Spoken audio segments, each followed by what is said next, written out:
Good morning, good afternoon, and good evening. Thank you so much for joining True Staffing Partners for our first ever self-produced 2022 job market trends review and our 2023 predictions for the job market in data privacy and cybersecurity. My name is Jared Coseglia. I am the founder and CEO of True Staffing Partners. We specialize in nothing but e-discovery, data privacy, and cybersecurity, talent and opportunity representation. And we're going to focus specifically today on two of our verticals, data privacy and cybersecurity. I am joined by the amazing, talented CIPM and Vice President of Business Development, Rachel Hare. Rachel, say hello to all of our friends. Hello. Thank you, everyone, for joining us today.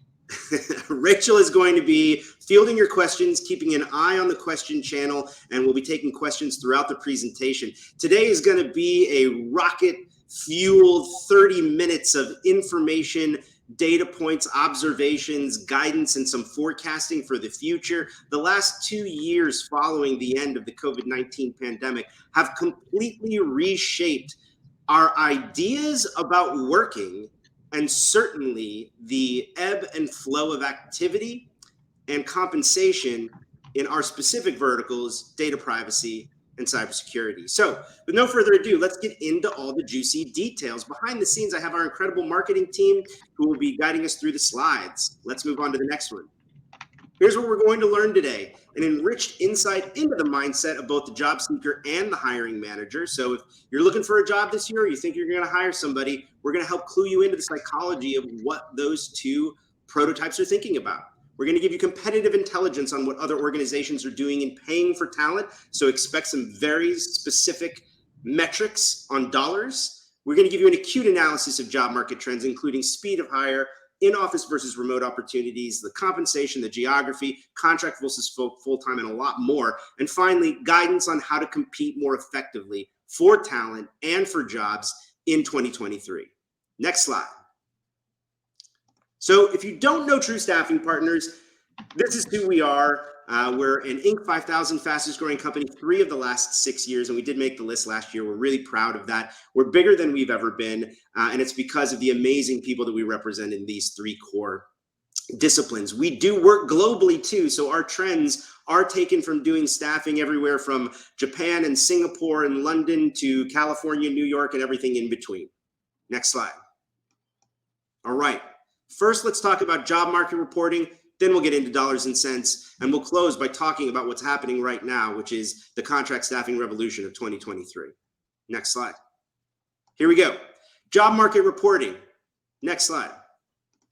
The speed of hire is something that not a lot of people think about or talk about, but it's completely changed the ebb and flow of interviews over the last 2 years. As a result of the COVID-19 pandemic, we have adopted interviewing virtually as the primary modus for exploring jobs and candidates.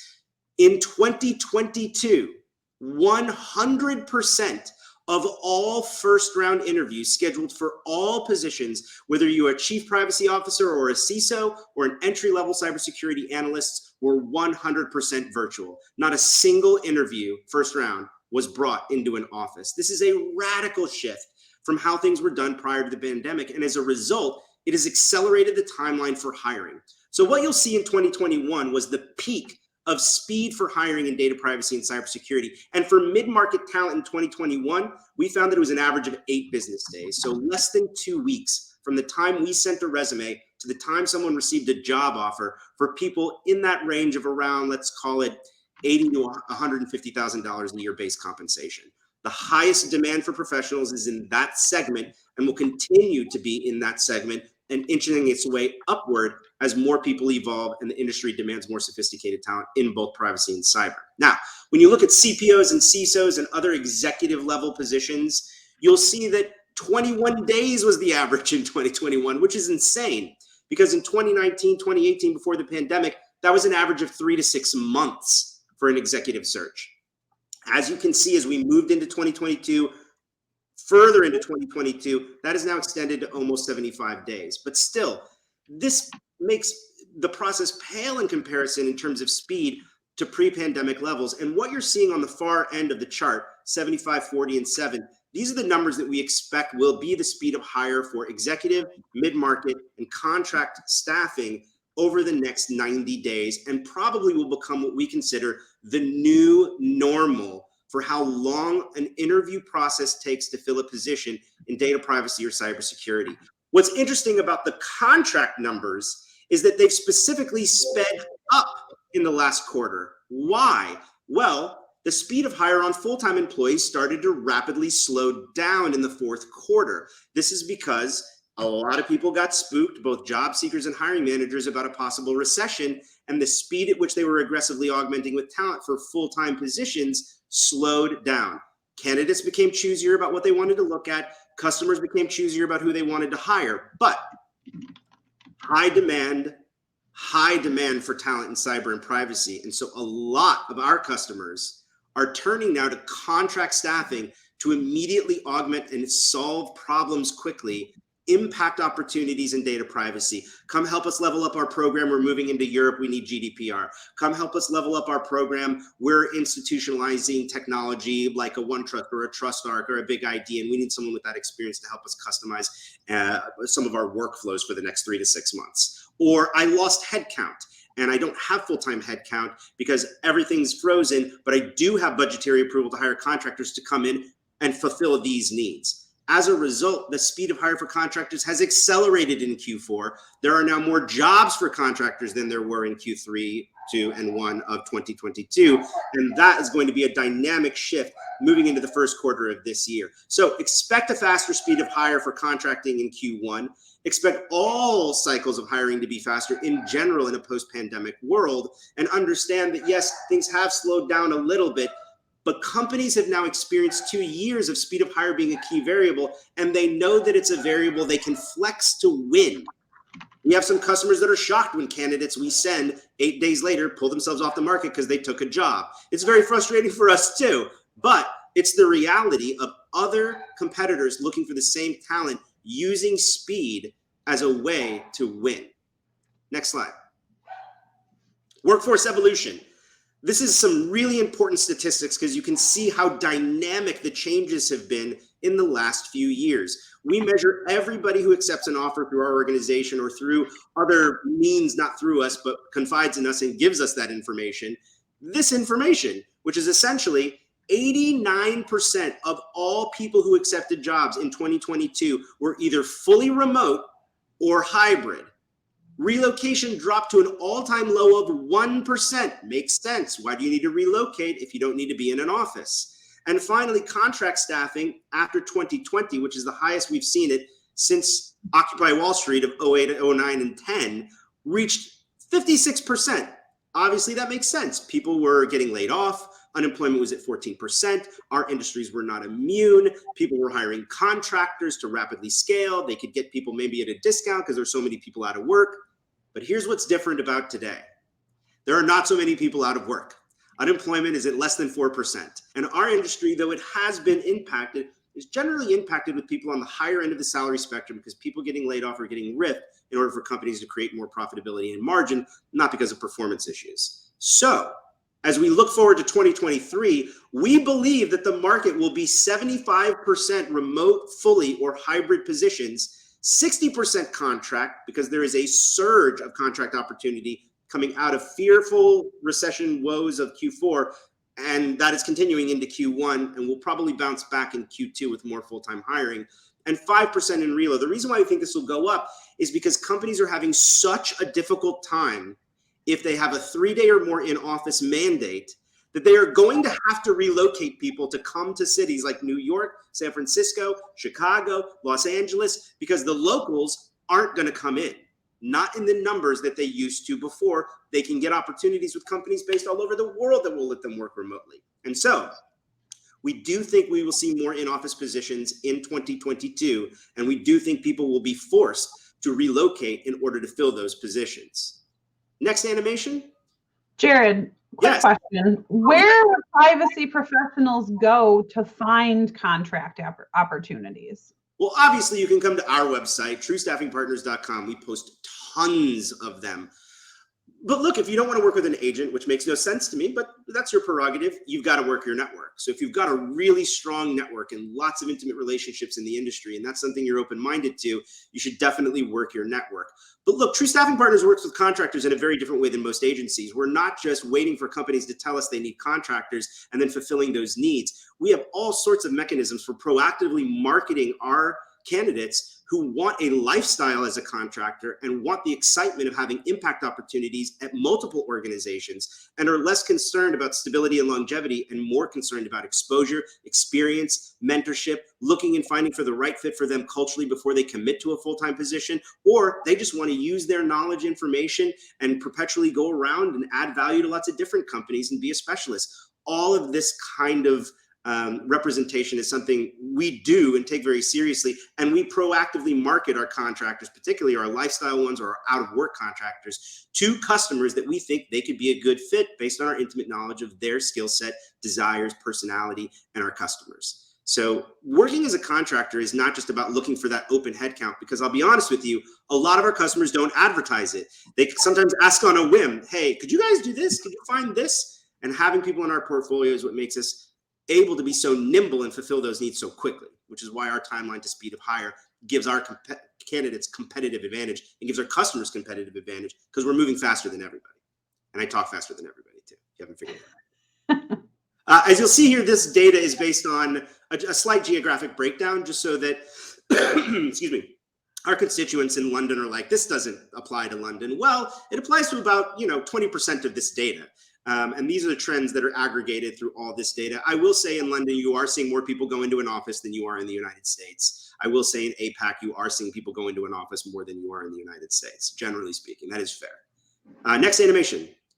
This will actually show you just the remote hybrid piece of this analysis. And if we click one more time, 66% of those remote or hybrid jobs were fully remote. So the bulk are still fully remote. And keep in mind, this is based on offers accepted, not jobs advertised. And the reason why that number is so high is the people whose jobs are fully remote are the ones that are actually getting filled, and getting filled faster and more frequently. Next animation. We talked a little bit about reload, not terribly interesting, but it's dynamic to see how different it was. I mean, almost 1 out of every 4 candidates was relocating in 15 and 16, and now it's 1% of the marketplace. Next animation.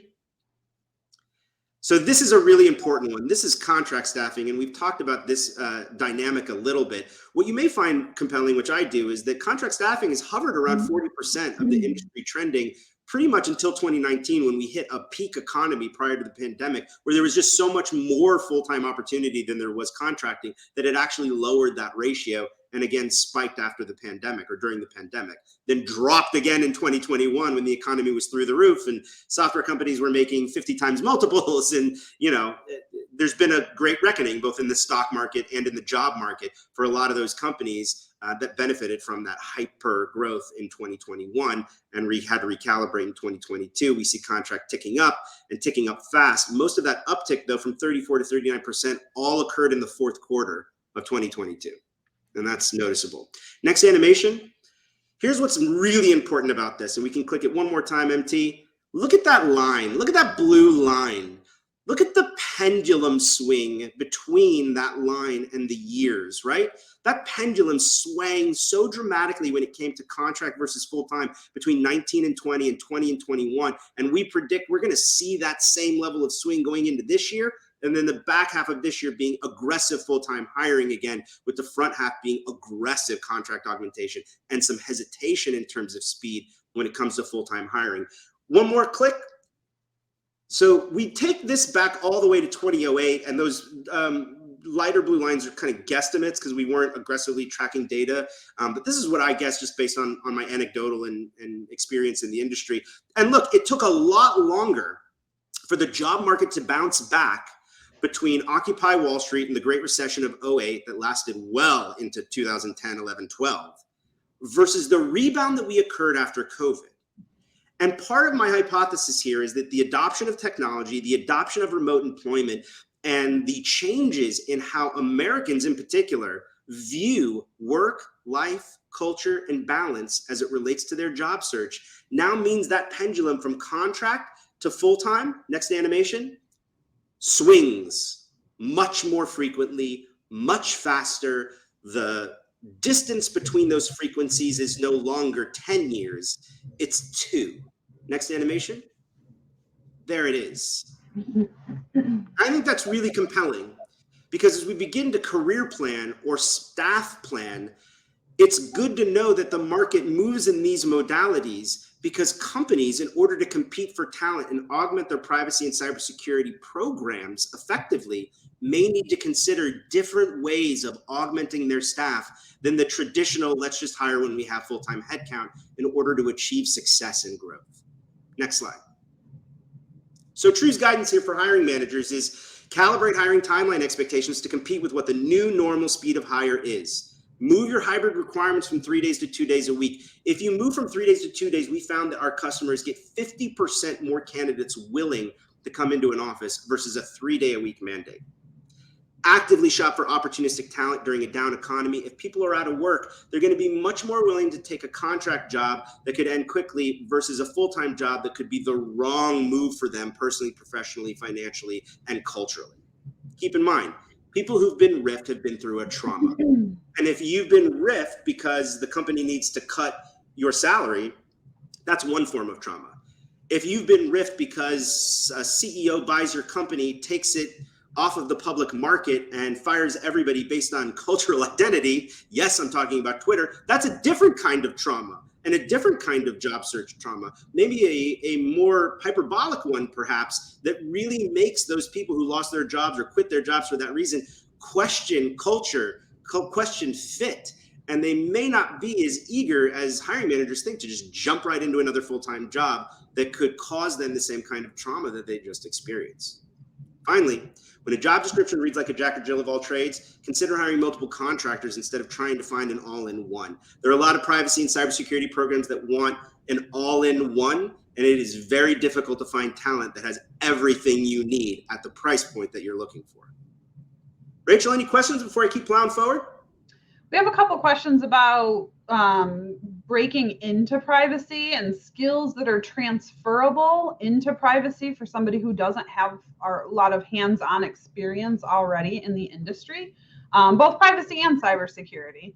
What are some of those skills that folks can highlight that are transferable? Yeah, I'll be quick and then we'll keep moving forward. For privacy professionals, True Staffing Partners just had their entire organization top to bottom foundations designated with the new IAPP training. It's like more of an entry-level version of trying to get your CIPP. Our entire staff did it, all 30 of us, including our 3 new hires who just joined the company a few weeks ago.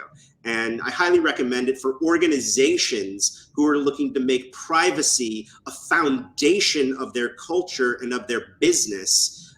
Feel free to reach out to Rachel or myself directly, and we can patch you at the IPP for group pricing and exploration of that kind of an opportunity. But individuals can take it too. It can be B2C. And if that's you, reach out to us and we'll get you connected. It is far less expensive and time consuming than pursuing a CIPP, and maybe a good stepping stone for then going and getting that if that's not something you're ready for or are ready to commit to in terms of a time, effort, energy, finance commitment. But all of those are ways to break in. And what I'll say about privacy people breaking in that's a little different than cybersecurity people is privacy hiring managers don't have the same volume of talent that's being disseminated in the marketplace with privacy skills as, say, cybersecurity does from bachelor and master's degrees. And so hiring managers in privacy are much more willing to hire on attitude and aptitude.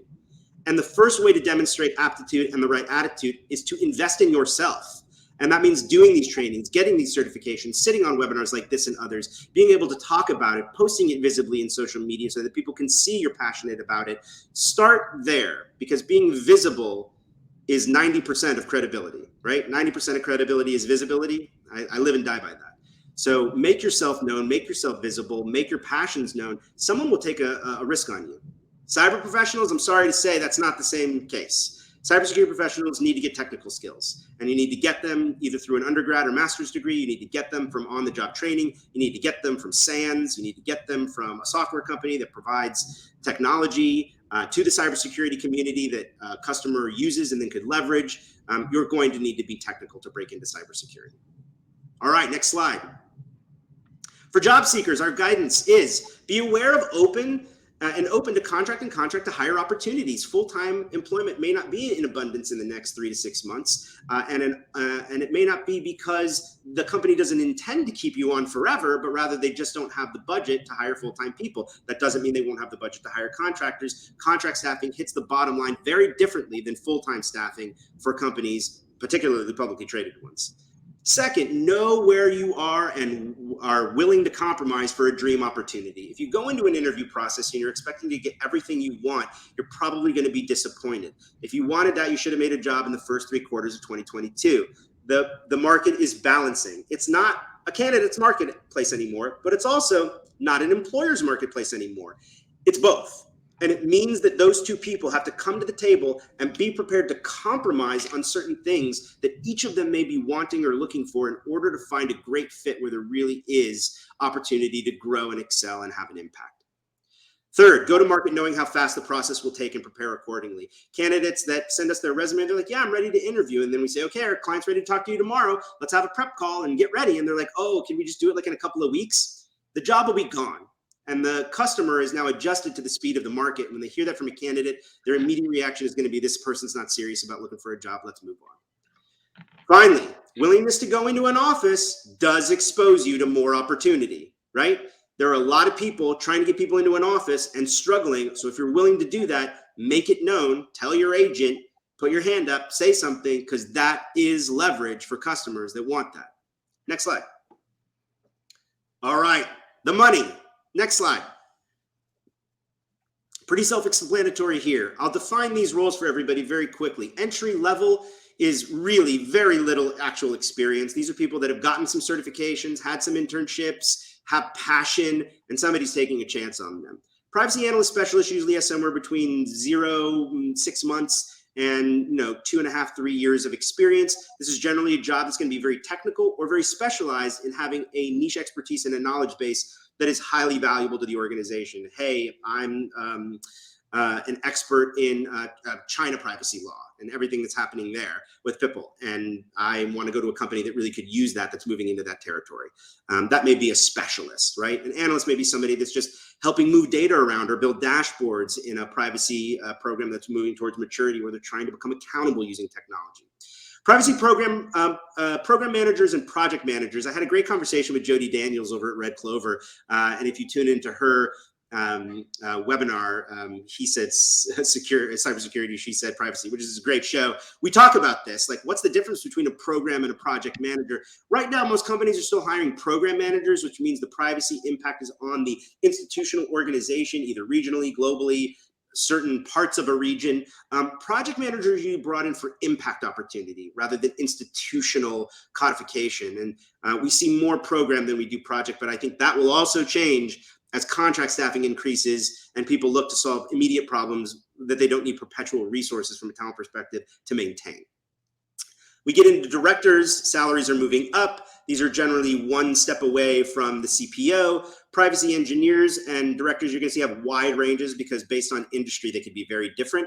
And maybe we'll do a separate webinar sometime in the second quarter where we talk about those industry verticals and how those salaries differentiate between them. If you haven't seen our data privacy jobs report from 2022, check it out. It's on our website. You can download it for free. It gets into all that information.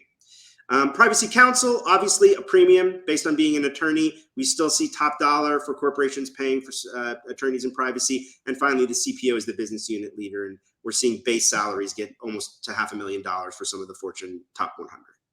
Next slide. And just wanted to make sure these are based on US. These are US. These are US numbers. Yep. These are US numbers.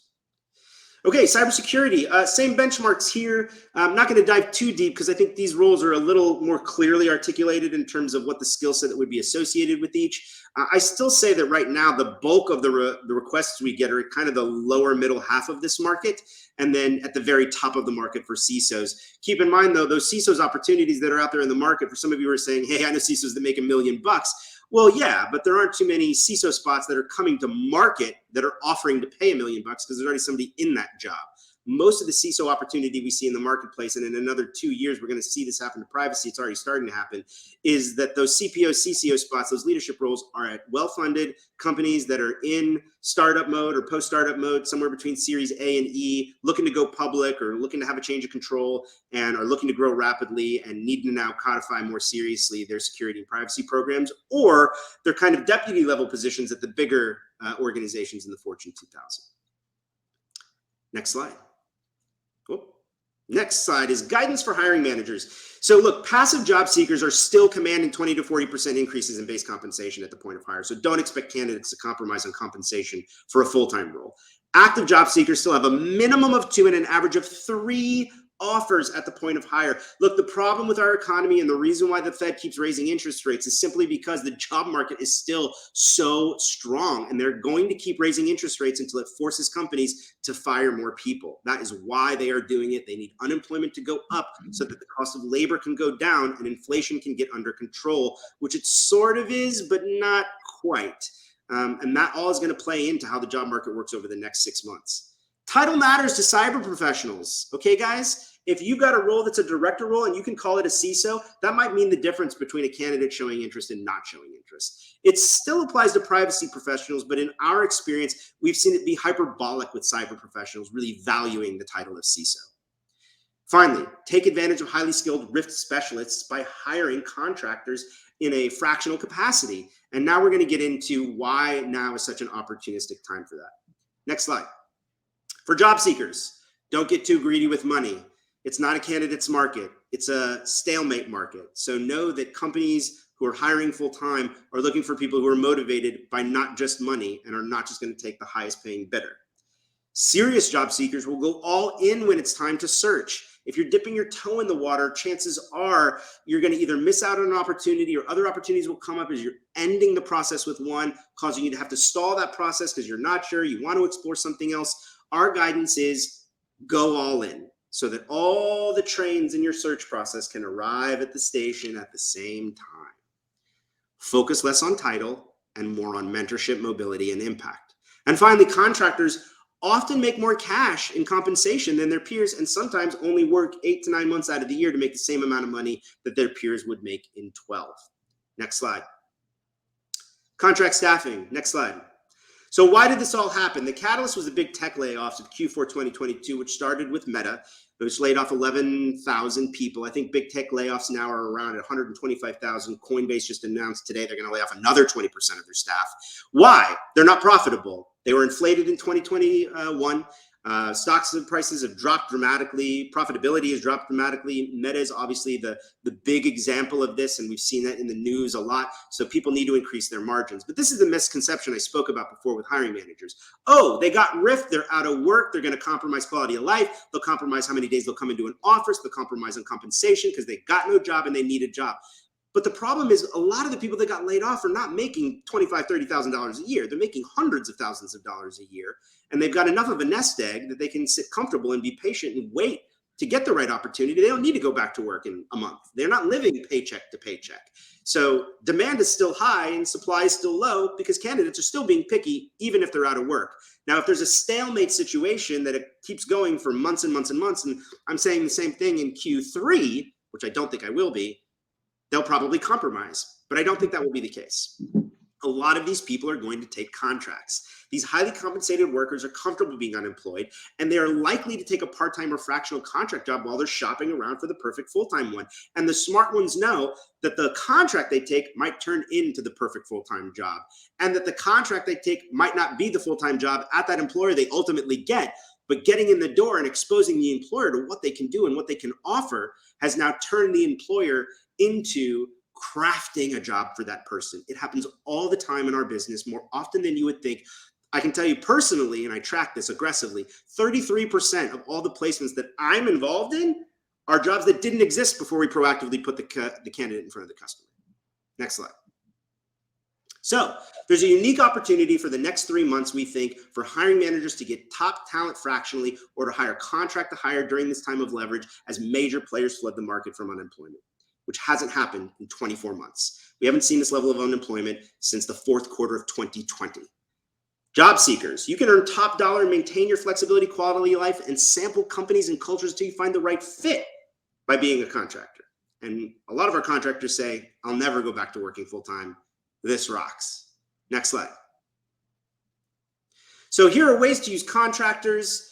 It's economic opportunism, which we talked about. I don't have headcount approval. My full-time staff is burning out. They need relief. My full-time staff doesn't have the skills I need. I need them to get up-leveled. I'm going to bring somebody in to educate them and have an impact. I need to expand my capabilities. I need twice the amount of people it have to cost. I'm going to hire people fractionally. I need to buy myself time while I look for the perfect fit because I need an all-in-one. Or I just want to check fit before I commit. Next slide. So our true contractors are different. You say, yeah, but Jared, I go on a contract. I don't get benefits. I don't get 401k. I don't get any of the perks I get by being a full-time employee. Well, when you come to work for my organization, you do. You go on our payroll. All of our contractors are W-2. We don't 1099. So your taxes are getting paid and taken out appropriately just as a full-time employee. We give you up to a 4% match of your 401k, and it pays out 100% at the end of your first year with True Staffing Partners. With most organizations, you only get a fraction of that after the first year, and you have to stay employed with the organization for 4 years before you see your full 401k contribution vest. We don't believe in that. We want you to vest it 100% right away. You work that year, we'll match it. We'll have it vested right away. That money's yours. We also have a lot of health benefits available, and we give health insurance to our contractors who want it. And it's not just basic benefits. It's dental, it's vision, it's cancer protective coverage, everything you can think of. Next slide. So we're coming at the end here. I know we're past the half hour. I want to leave any time. We've got time. We can hang out for questions. Here's just a recap of our guidance for our hiring managers and our job seekers. Next slide. Let's take some questions. Rachel, what do we got? We do have a couple questions about residents in either the U.S., working remotely from the US for companies based in the UK or other geographies, and vice versa. So residents in the UK wanting to work for a US based company, but from the UK, is that possible?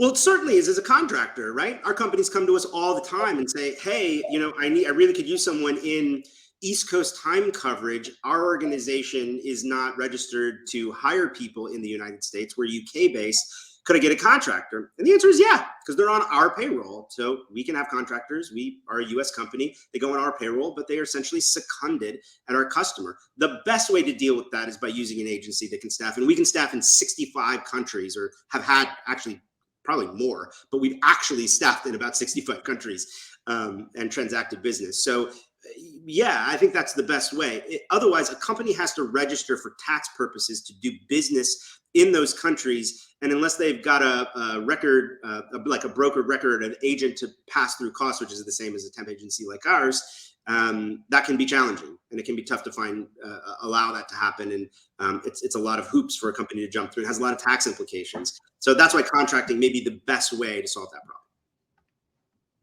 That's it for questions. Any other questions, feel free to put them in the comments. And any observations you have, we're happy to take your observations. Otherwise, this has been great. I hope this has been beneficial for everybody. I hope you found value. I want to ask a favor of everybody who's in data privacy or touches data privacy. So even if you're in security and 10% of your job is privacy, this applies to you too. Please fill out the IAPP True Staffing Partners Salary Survey. IAPP has been doing this every 2 years for over a decade. It's the most accurate way we can get a sense of what people are making now in the marketplace beyond our information that we gather when we represent people. We've sponsored it for that reason, because we really believe in transparency. We believe in the industry having some really good reporting on salary so that people, both hiring managers and job seekers, can recalibrate or validate their expectations as it relates to salary. And this gets into a lot more than just dollars and cents. Benefits, quality of life, remote versus in office, contract versus full-time, bill rates versus full-time incentives.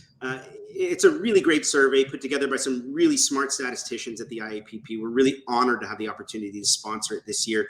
I think we've gotten about 50% more people who've already filled it out this year than 2 years ago, and we really like to see that be more like 200, 300%. So tell your friends, spread the word. We're all over social media promoting this. You've got 1 week left. The survey closes on Friday, and we hope everyone will take it. And thank you all so much for joining us. Thank you. Happy New Year.